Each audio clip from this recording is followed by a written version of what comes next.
Plato had this very interesting idea that not all judgments are equally good just because all people have equal worth. And that is a very important talk to have, especially in today's political climate. All humans have equal worth, there is no arguing there, but not everyone is equally suited for every task. And politics is too important to be left to vanity, appetite, popularity, or impulse.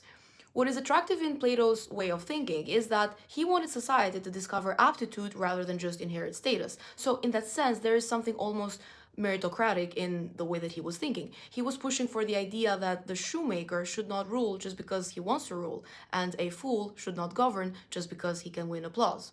Plato wanted people formed, tested, and placed according to what they were genuinely fit for.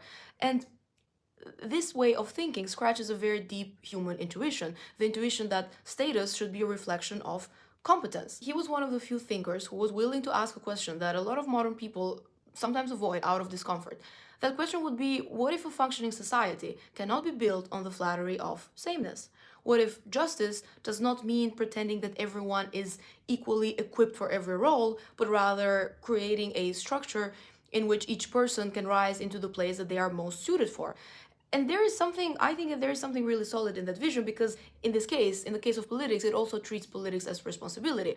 And I think Plato is sometimes misunderstood as if his ideas are driven by resentment towards the masses, but I think his main drive was reverence for excellence. Plato wanted rulers who had discipline, who had reason, self-mastery, and an orientation toward the good.